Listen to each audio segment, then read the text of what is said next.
viewers. It's been quite a while. We want to continue in our discussion of how to speak English without struggle.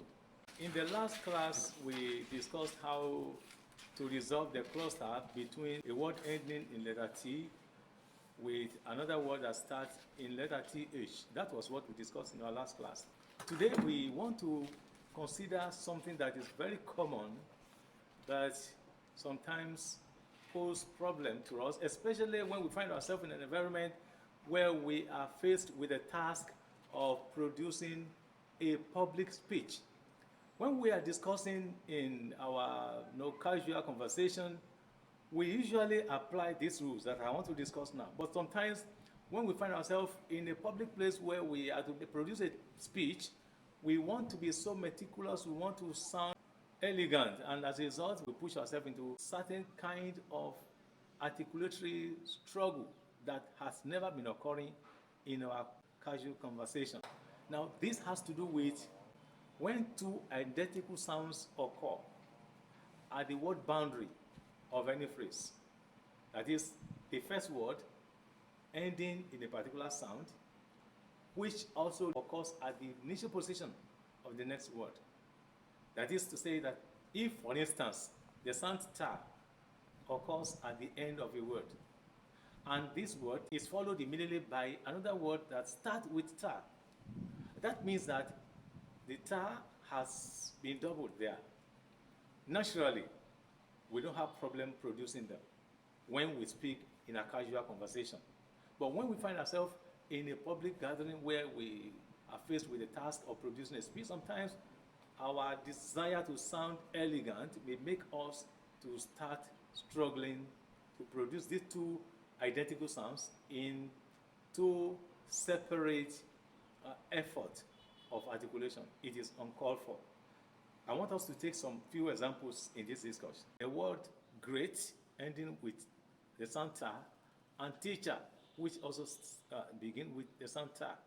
If one is to pronounce this phrase as one phrase, you rather say great teacher, not trying to say great teacher. So when you say great teacher, you have communicated, and anybody that hears you can understand you clearly without you struggling to pronounce the first ta and also struggling to realize the second ta is not necessary. Let's take another example like create time. Create time. To create time for something. You know, the word to create ends in ta. Time begin with ta. And so, merging the two together, you will say create time. Create time. Not necessarily create time. No, you don't need to struggle to pronounce that. Just simply say create time. Let's look at another word like last time. This is a very common phrase that we use every now and then. Last time. So to say last time doesn't constitute any error at all. Last time is last time. Last time is as simple as that. So you don't need to say last time. No, it's uncalled for. It's unnecessary. Unnecessary, whether in a casual conversation or in a formal production of public speech. Last time is last time. So when two identical sounds occur in adjacent relationship, that is, in a cluster, you don't need to struggle to produce them in two separate articulatory moves. Not at all. All you need to do is make them together and take them as one. So it affects many sounds. Any sound, whatever, not only the sound ta. Let's look at the phrase like the big girl. Big girl. A girl that is big. Big. Big ends in girl. Girl starts in girl. And so big girl. Big girl. Big girl, not big girl. You don't have to struggle. Big girl. Let's look at the word like group. Planting. To plant in group. Group ends in pa. Plant starts in pa. And so you have group planting. But the speaker is not required to ensure that the last pa in the first word group is realized. Then the first pa in the second word planting is realized. It's not compulsory at all.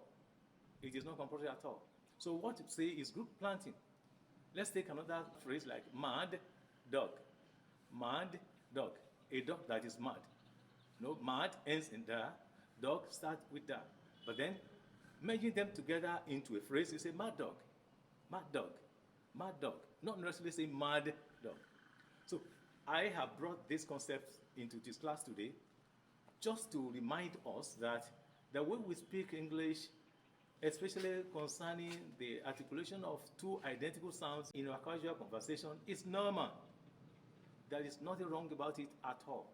So when you find yourself in a situation where you are required to produce a speech to a large crowd or a small group of people, the way two identical sounds are meshed together in your casual conversation is a normal way. You should produce it anywhere you find yourself, before a large crowd or before any group of people. Even at an interview, anywhere you find yourself, it is permitted that in your spoken English, you should merge two identical sounds into one and produce it as though you are producing only one of those sounds. That is how English is spoken. Thank you for listening. By the grace of God, we shall meet next class.